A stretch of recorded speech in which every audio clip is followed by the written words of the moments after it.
In this discussion board, you were asked to look at the possible number of folds that you could get with a simple sheet of 8.5 by 11 inch paper, and then to describe your results in mathematical terms by developing an equation that would simulate the folding activity, both looking at the number of folds and then the thickness of the sheet of paper as you repeatedly folded it, and some other questions about the domain and range of the models, and then whether or not the real world would say something else about what the real restrictions on the domain and the range should be.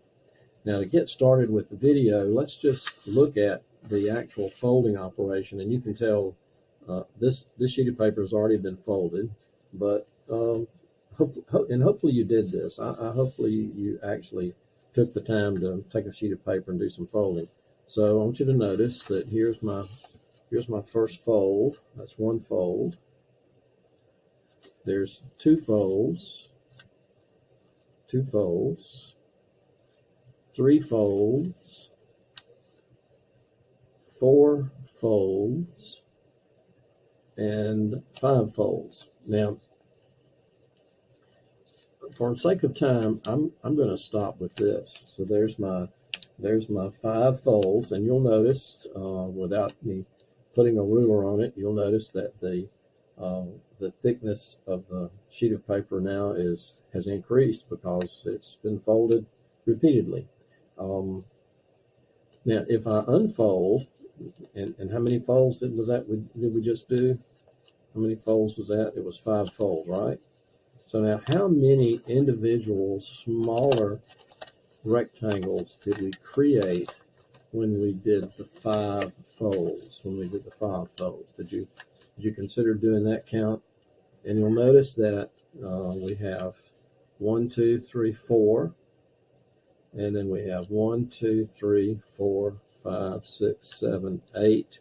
So we have created a total of 32 smaller rectangles. So what was that again? We had 5 folds, and the result was these 32 smaller rectangles that got created. Obviously, had we folded it again, we would have created some more rectangles. Now, let me take a bit of time and let's think about this mathematically.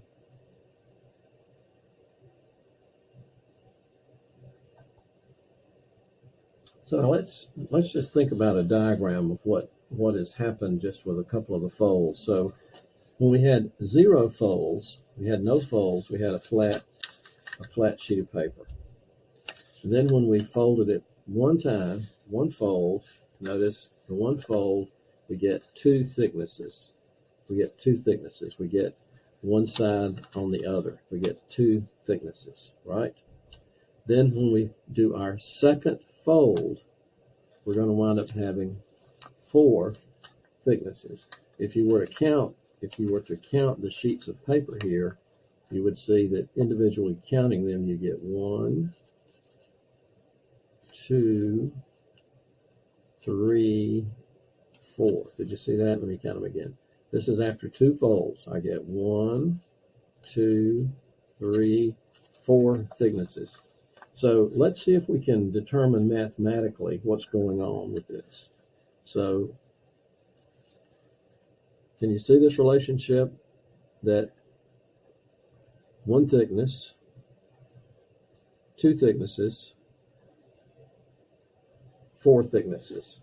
So what's going on is that we're considering taking the sheet of paper and doubling its thickness after each fold. After no folds, I have 1 thickness. 1 fold gives me doubling the thicknesses to 2. The second fold gives me another doubling to 4 thicknesses. And so if we continued that, I hope you would see that the model that we've got is that the thickness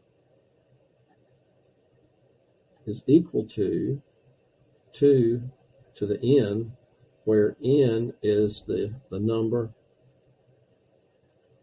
of folds. Is that making sense to you? Now, you'll notice that this original sheet of paper, let me open it back up again.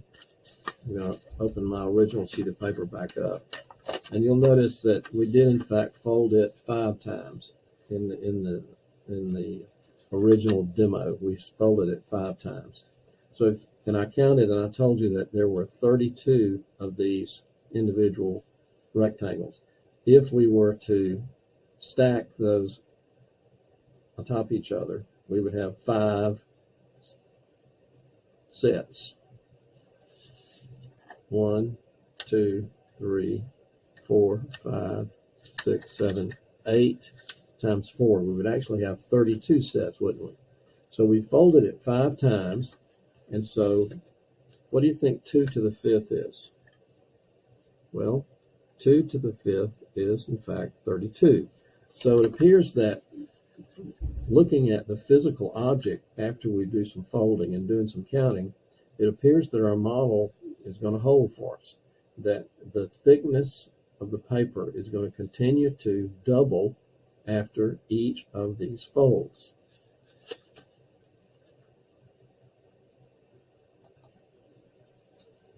So I think you can see that we've concluded that the thickness and the number of sections correspond to the simple model of 2 to the nth power, where n is the number of folds that we make. We folded it 5 times, and we counted out, and we had 32 little sections. You can tell, I think, that if we were to take that and suddenly to cut those up individually and stack them on top of each other, we would have 32 smaller sheets of paper, and so the thickness would have increased by that amount. Now, the measurement unit that we were given for this is that the thickness of one sheet of paper is 4/1000ths of an inch. 4/1000ths of an inch. So the question is, how thick could it ultimately get if we continue to fold this indefinitely? And you've probably already concluded that there is a practical, actual limit on how many times this piece of paper can be folded. Physically, there is going to be a maximum value for n. As far as the model is concerned, it will not have any restrictions on the value of n. It will assume that n can go on to positive infinity. However, we know just from practical experience, and perhaps you've tried this, perhaps you've tried to fold this thing more than 5 times, maybe even you got 6 times or 7 times. I won't guess how many times you folded it, but I'm sure you reached a physical limit. And so we would have to say that the actual limit in reality is something less than what the model has displayed for us. So in terms of the ultimate thickness, we would say that the measurement of the thickness is going to be, so if I just want to say what's the measure of the thickness, well, it's going to simply be 2 to the n multiplied times 0.004. Or if you wanted to rearrange this, we could say it's 0.004 times 2 to the n, and this is in inches.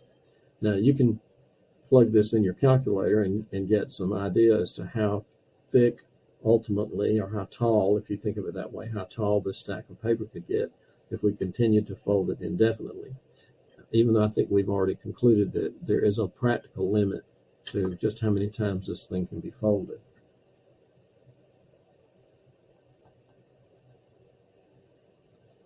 So if we in fact put this model in our graphing calculator as 2 to the x, and then first of all look at the graph, and you can tell that it behaves in not surprisingly a characteristic exponential function, because the base is 2 and the variable, which is the number of folds, is x in the case of our graphing calculator. And you can look, if I look at the table values, and you can say we've already kind of confirmed this one, didn't we, that after 5 folds we had 32 individual sheets, or a thickness of 32 smaller sheets. And you can see, obviously, as the number of folds increase, the number of individual sheets, or the thickness, continues to double. Now, interestingly enough, if we come back and adjust the model a little bit by 0.004 times 2 to the x to get a dimensional idea of the thickness, the visualization of the model is going to be a little different because we've factored the 2 by 0.004 the multiplier. But let's look on the table. That's what I really wanted to show you. You'll notice that we started off now with what? We started off with 0.004 4/1000ths of an inch. And notice after 8 folds, we've gotten up to a full inch in height. We've gotten up from 4/1000ths of an inch up to a full inch. And now notice the next fold, 2 inches, the next fold, 4 inches, and so forth. And you can tell that after, if you could fold 20 times, for example, you would have 4,000, you would have a stack of paper that's 4,000 inches, 4,194 inches tall, or the thickness would be 4,194 inches. And you can divide that by 12 and figure out the number of feet.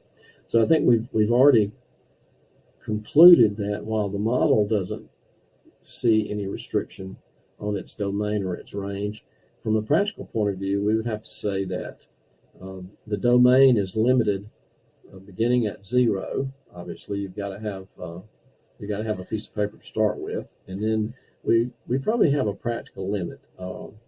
And I'll let you do a little Google search and see if you can't find the place where the person in America or the world has folded a piece of paper the largest number of times. What's the largest number of times they were able to fold this piece of paper?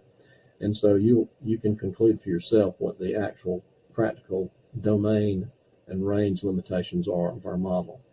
I hope this has been a little interesting project for you, where you can do a little hands-on math and apply some of the ideas to what is an actual problem.